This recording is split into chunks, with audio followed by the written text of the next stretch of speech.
सुधाकर बाबू खुश मत होइए कि बिहार के लोगों को बहुत कुछ मिल गया। आप सबको याद होगा भाइयों बहनों, 70,000 करोड़, 80,000 करोड़, 90,000 करोड़, 1 लाख करोड़, 1.25 लाख करोड़। वो 1.25 लाख करोड़ कहाँ गया? या तो गया नहीं, गया तो सारी पुलें गिर गई। लेकिन अगर आप पूर्वांचल को छोड़ देंगे और पूरे पूर्वोदय योजना की बात करेंगे, आपने अपने भाषण में उत्तर प्रदेश के लिए कुछ नहीं दिया, हमारे पूर्वांचल को। आपका बोरिया बिस्तर तो पूर्वांचल ने बांट दिया, इंतजाम कर दिया है, और इसी तरह की नफरत दिखाते रहिए। आने वाले चुनाव में उत्तर प्रदेश से बोरिया बिस्तर बांट दिया जाएगा, ये लिख कर रख लीजिए। किसी घमंड में अहंकार में मत रहिए। मेरे लोकसभा में आपके 11 सालों के शासन में आपने कुछ भी नहीं दिया। हमारे यहाँ 3 मिलें हैं, स्वदेशी कॉटन मिल, पर्दा और रसड़ा की चीनी मिल बरसों से बंद है। माननीय कपड़ा मंत्री जी ने, वहाँ के मुख्यमंत्री जी ने आज से 7 साल पहले घोषणा कर दिया था चलाने का।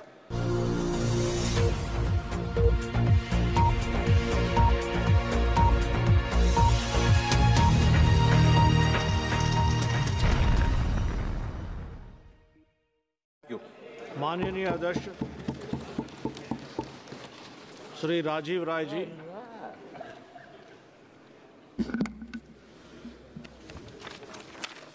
धन्यवाद अध्यक्ष महोदय, मुझे बजट के इस महत्वपूर्ण मौके पर बोलने का मौका देने के लिए।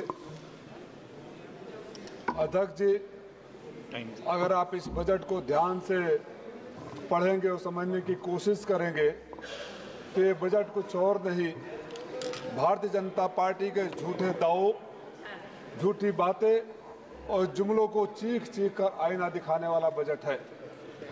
सरकार की गजब की कहानी है। पिछले 10 सालों से 2 करोड़ रोजगार नौकरी हर साल दे रहे हैं। माननीय प्रधानमंत्री जी कुछ दिनों पहले बोले थे कि 3-4 साल में 8 करोड़ नौकरी और रोजगार दे दिए। लेकिन कमाल की बात है कि जो 80 करोड़ लोगों को 5 किलो राशन बरसों से दे रहे हैं, 79 करोड़ 99,09,999 अभी तक नहीं हुआ, 80 करोड़ ही है। दोनों एक साथ कैसे हो सकता है? इससे बड़ा झूठ कुछ हो ही नहीं सकता। माननीय अध्यक्ष जी, जिस सरकार के में 80 करोड़ लोगों को 5 किलो राशन पर सालों साल जिंदा रहना पड़ता है और सरकार अपनी पीठ थपथपाती रहती है, उससे बड़ी शर्मनाक स्थिति कुछ और नहीं हो सकती है। इसके बारे में मैं इतना ही कहूँगा कि ऐसी हालत नहीं होनी चाहिए थी। तुमने कोशिश ही नहीं की, नहीं तो ये हालात बदल सकते थे, ये अश्क तुम्हारे आंखों से भी निकल सकते थे। तुम तो ठहरे ही रहे झील की पानी की तरह, दरिया बनते तो दूर, बहुत दूर निकल सकते थे। आप झील की पानी की तरह बैठा कर उठे हुए हो देश को एक जगह पर। आदरणीय अध्यक्ष जी, जब मैं बजट भाषण माननीय वित्त मंत्री जी से सुन रहा था और बाद में इस पुस्तिका में पढ़ रहा था, तो एक बार की मुझे ऐसा लगा कि ये बजट मैं बिहार के वित्त मंत्री का सुन रहा हूँ। खुश मत होइए, आप खुश मत होइए। सुधाकर बाबू खुश मत होइए कि बिहार के लोगों को बहुत कुछ मिल गया। आप सबको याद होगा भाइयों बहनों, 70,000 करोड़, 80,000 करोड़, 90,000 करोड़, 1 लाख करोड़, 1.25 लाख करोड़। वो 1.25 लाख करोड़ कहाँ गया? या तो गया नहीं, गया तो सारी पुलें गिर गई। मैं अध्यक्ष जी बड़ा चिंतित हूं 2 बातों को लेकर। एक, मैं उस सरकार के महान सलाहकार को जानना चाहता हूं जिन्होंने पूर्वोदय योजना को बिहार से शुरू किया। पूर्वांचल कहाँ गया? शेरशाह सूरी ने कहा था कि चंदौली उस जमाने में गेटवे ऑफ पूर्वी उत्तर प्रदेश है। आप पूर्वांचल को छोड़कर हार के बाद इतनी नफरत, उत्तर प्रदेश हार गया, आपको इतनी नफरत कि उत्तर प्रदेश का नाम तक नहीं लिया। मैं आंकड़ों में नहीं जाना चाहता, आंकड़ों के साथ आईना दिखा सकता हूं, लेकिन मैं जानता हूं कि हमारे बहुत सारे साथियों ने आंकड़े पेश किए हैं और सरकार को भी सच समझ में आता है। लेकिन अगर आप पूर्वांचल को छोड़ देंगे और पूरे पूर्वोदय योजना की बात करेंगे, आपने अपने भाषण में उत्तर प्रदेश के लिए कुछ नहीं दिया, हमारे पूर्वांचल को।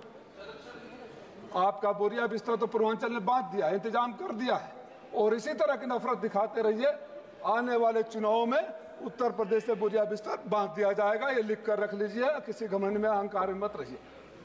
माननीय अध्यक्ष जी, मैं मांग करता हूं कि पूर्वांचल और उत्तर प्रदेश को पूर्वोदय योजना में शामिल किया जाए। मेरे लोकसभा में आपके 11 सालों के शासन में आपने कुछ भी नहीं दिया। हमारे यहाँ 3 मिलें हैं, स्वदेशी कॉटन मिल, परदाहा और रसना की चीनी मिल, बरसों से बंद है।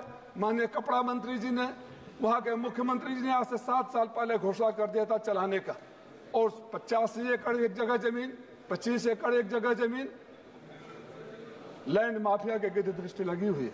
मैंने सुना वहाँ प्लाटिंग करने की योजना बनाई जा रही है।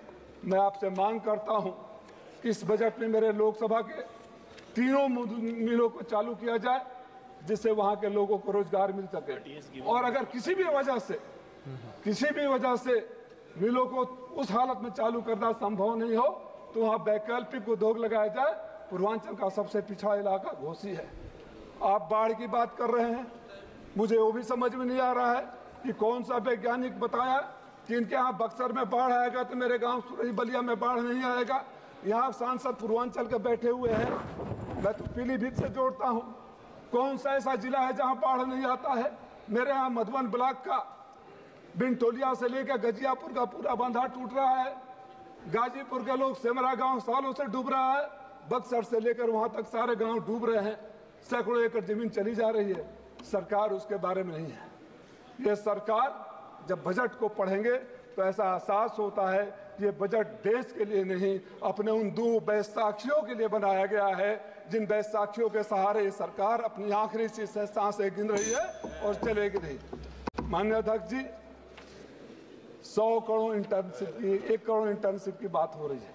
जो लोग 2 करोड़ रोजगार, 10 करोड़ रोजगार की बात कर रहे थे, 1 करोड़ के इंटर्नशिप पर आ गए। वो भी एक इमेजिनरी फिगर है, छलावा है, झूठ है। 500 कंपनियों में आप नहीं दे सकते। आप अग्निवीर से भी ज्यादा खतरनाक योजना नौजवानों के लिए ला रहे हैं, जो 1 साल में उनको सड़क पर खड़ा कर देंगे। आप तो नौकरी और रोजगार की बात करते थे। मैं आपसे मांग करता हूं कि हमारे पूर्वांचल के इलाके को पूर्वोदय योजना में शामिल किया जाए। हमारे यहाँ जो परदहा की मिल है, 85 एकड़ जमीन है, आप वहाँ स्किल डेवलपमेंट सेंटर खोल सकते हैं। हमारा मऊ तो पूर्वांचल का मेडिकल हब बन रहा है, लेकिन सरकारी सुविधा कुछ नहीं है, प्राइवेट के जिम्मे है। अगर वहाँ मल्टी स्पेशलिटी हॉस्पिटल बन जाए, ट्रॉमा सेंटर बन जाए, स्किल सेंटर बन जाए, बुनकरों का इलाका है, साड़ी प्रोसेसिंग यूनिट बन जाए। हमारे मऊ की हालत बड़ी बुरी तरह खराब है। मैं आपसे मांग करता हूँ कि ये सरकार जो नौकरी के वादे करती थी, जिन्होंने बार बार कहा है कि हमने हर साल 2 करोड़ नौकरी लेकर आए हैं, रोजगार लेकर आए हैं, एक इस सदन के लोगों को पता होना चाहिए कि नौकरी रोजगार किस बोरे में रखकर किस खाई में फेंक दिया गया है, जो न पढ़ा जा रहा है न दिखाई दिया जा रहा है। आप झूठे दावे बंद करिए, मैं आपका समय ज्यादा नहीं लूंगा। जो झूठे वादे करते हैं, आप बजट में हर साल बातें करते हैं, पिछली बजट की बात नहीं होती है, वो पैसे कहाँ गए? आप तो कुछ इस तरह एहसान करते हैं हुजूर कि अपने बातों से इस आवाम पर कुछ इस तरह एहसान करते हैं। आप अपनी बातों से इस आवाम पर कुछ इस तरह एहसान करते हैं, आंखें तो छीन लेते हैं और चश्मे दान करते हैं। हमें आपके दान के चश्मे नहीं चाहिए, हमारे आंखों को छीनना बंद कर दीजिए। माननीय सदस्य स्पीकर जी, आखिरी बात, हमारे यहाँ जो मेरा इलाका है, मैं हमेशा कहता हूँ, बदहाल बुनकर, बेहाल किसान और बेरोजगार नौजवान, तत्काल सरकार संज्ञान ले और जो गांव कटानों में डूब रहे हैं, चाहे गाजीपुर का हो, बलिया का हो, मऊ का हो, आजमगढ़ का हो, गोरखपुर का हो, कुशीनगर का हो, उसके लिए व्यवस्था कर दिया जाए और जितने गांव डूब गए हैं उनको मुआवजा दिया जाए। आपने मुझे समय दिया, बहुत सारी बातें बोलनी थी, समय का भाव में नहीं बोल रहा हूं, लेकिन उम्मीद है कि सरकार संवेदना के साथ सुनेगी, समझेगी और हमें भी मौका देगी आगे बढ़ने का। धन्यवाद। माननीय